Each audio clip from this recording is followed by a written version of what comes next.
మంచి లక్ష్యంతో ఈ కార్యక్రమాన్ని చేపడుతున్నటువంటి వాల్మీకి స్కూల్ చెందినటువంటి వీళ్ళ యాజమాన్యానికి, ముఖ్యంగా పవన్ వాళ్ళ బ్రదర్స్ అందరికీ కూడా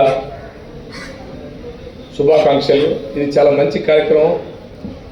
పలు కంపెనీలతో వాళ్ళకు ఉన్నటువంటి పరిచయాలను ఉపయోగించుకొని ఆ కంపెనీ ప్రతినిధులందరూ ఇక్కడికి పిలిపించి లోకల్గా మీ అందరికీ కూడా జాబ్స్ ప్రొవైడ్ చేయాలని చేస్తున్నటువంటి ఎఫర్ట్ నిజంగా అభినందనీయం.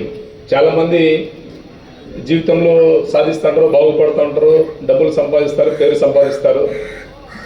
వాళ్ళు సంపాదించుకున్న దాన్ని తిరిగి మళ్ళీ ప్రజలకు ఉపయోగించాలనేటువంటి వాళ్ళ యొక్క ప్రయత్నం ఈ వాల్మీకి స్కూల్ యాజమాన్యం ద్వారా జరగడం అనేది నిజంగా అభినందనీయము. వాళ్ళు మనస్ఫూర్తిగా అభినందిస్తున్నాను. సో ఇలాంటి కార్యక్రమాల భవిష్యత్తులో ఇంకా ఎన్నో చేపట్టేదానికి వాళ్లకు తగినంత శక్తి భగవంతుడు అందించాలని చెప్పి భగవంతుడు కూడా కోరుకుంటున్నాను.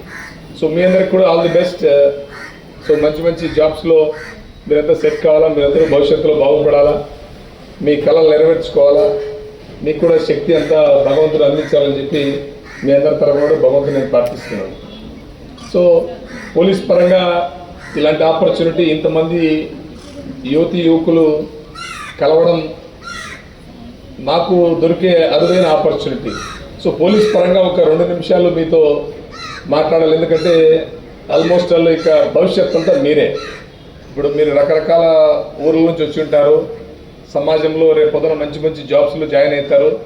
సమాజంలో కొంత మార్పు రావాలంటే మీ నుంచి రావాలనే ఉద్దేశంతో మీ అందరితో ఒక 2 నిమిషాలు ఒక పోలీస్ ఆఫీసర్గా మీతో మాట్లాడాలనే అవకాశం కల్పించుకున్నాను. So though it is not related to your job interview, ఈ ప్రోగ్రామ్కి సంబంధం లేకపోయినప్పటికీ బట్ రేర్గా ఇలాంటి ఆపర్చునిటీ దొరుకుతుంది, ఇంతమందితో మాట్లాడే అవకాశం దొరుకుతుంది. కాబట్టి మీతో మాట్లాడడానికి ఒక 2 నిమిషాలు టైం తీసుకుంటున్నాను. సో ముఖ్యంగా యువత ఎమర్జెన్సీ టైంలో పోలీసులను ఎలా అప్రోచ్ కావాలా అనే ఒక బేసిక్ ఐడియా కూడా చాలామందికి రావడం లేదు. చదువు రాని వాళ్ళకు రావడం లేదు, చదువుకున్న వాళ్ళకు కూడా రావడం లేదు. సో ఎమర్జెన్సీ టైంలో ఖచ్చితంగా పోలీస్ యొక్క హెల్ప్ తీసుకోవచ్చు. డయల్ 100 కానీ లేకపోతే 112 అనే emergency number total country wide అంతా ఉంటుంది. మీరు ఎక్కడ ఉన్నా కూడా ఎలాంటి ఆపద వచ్చినా, ఎలాంటి అవసరం వచ్చినా పోలీస్కి ఇమీడియట్గా డయల్ చేయొచ్చు. మీకు లోకల్ పోలీస్ స్టేషన్ వాళ్ళ గవర్నమెంట్ నెంబర్లు తెలియాల్సిన పని లేదు. మీరు ఎక్కడున్నారో కూడా మీకు తెలియాల్సిన పని లేదు. ఇప్పుడు మీరు ఎలాగో వెళ్తూ ఉంటారు రూట్లో, ఎక్కడో మీకు ఇబ్బంది అవుతుంది, అక్కడ నుంచి మీరు కాల్ చేసినా కూడా మీ లొకేషన్ షేర్ చేస్తే అది ఏ పోలీస్ స్టేషన్కి వస్తుంది, ఎవరు అటెండ్ కావాలని చెప్పి కన్సర్న్ డిపార్ట్మెంట్లో వాళ్ళ కాల్ సెంటర్లా ఉంటుంది మా దగ్గర కూడా, వాళ్ళు చూసుకుంటారు.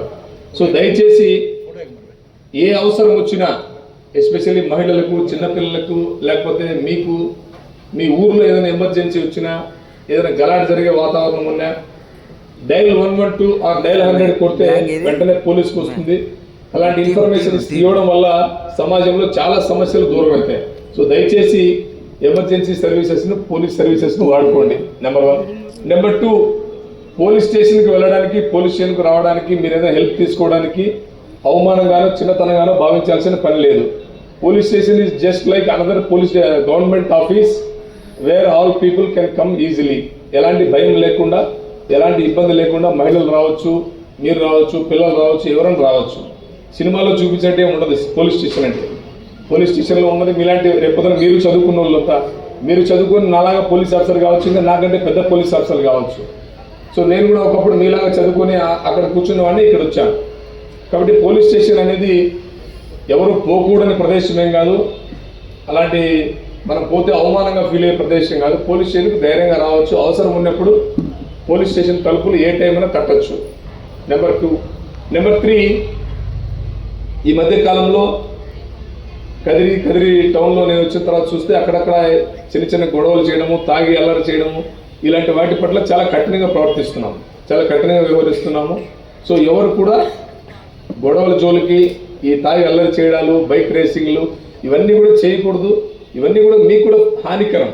బైక్లో రకరకాల విన్యాసాలు చేస్తుంటే ఏదైనా పొరపాటు ప్రమాదం అయితే జీవితం కెరీరే పోతుంది, ఏముండదు. లైఫ్ తర్వాత ఏముండదు. లైఫ్లో ఏమైనా సాధించాలంటే ముందర ఫస్ట్ మనం ఉండాలా, ఆరోగ్యంగా ఉండాలా. కాళ్ళు చేతులు పోగొట్టుకుంటే ఏమి చేయలేము, బయటికి రాలేము.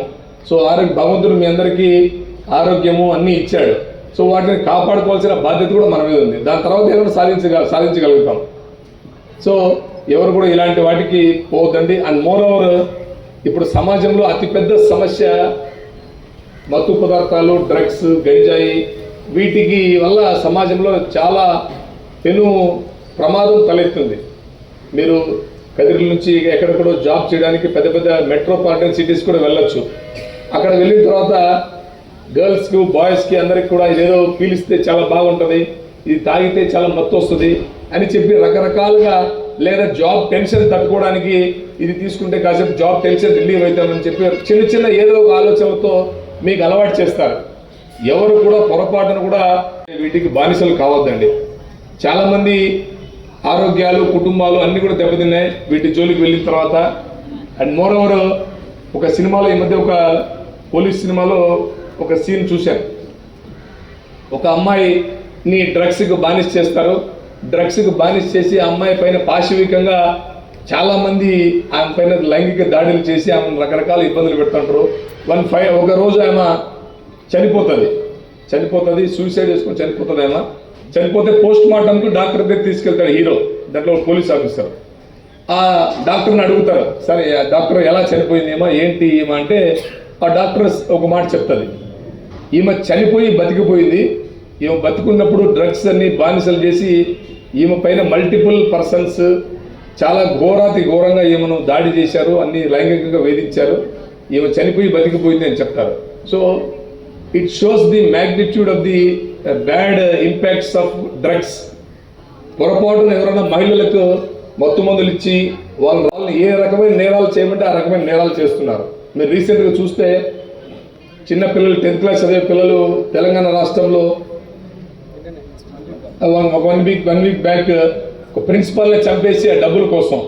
బ్యాక్గ్రౌండ్ ఏమంటే వాళ్ళు తాగుడుకు బానిసై, మత్తు పదార్థాలకు బానిసై, డబ్బులు జలసాలు ఖర్చు పెట్టుకోవడానికి ఇబ్బందులు అయ్యి ఆ విధమైన ఘోరాలు చేశారు. అంటే నేరం మనిషిలో ఇలాంటి మత్తు పదార్థాలు, డ్రగ్స్కి బానిసైనప్పుడే మనిషిలో ఉన్నటువంటి పాశవిక మనస్తత్వం బయటకు వస్తుంది. ఒక మనిషిని కొట్టాలా, ఏదైనా చేయాలంటే ఏదైనా కారణం ఉండాలా. సో గౌరవనీయులు మన ఎమ్మెల్యే సార్ వస్తున్నారు. థ్యాంక్ యూ మీ అందరితో మాట్లాడడానికి అవకాశం కల్పించారు.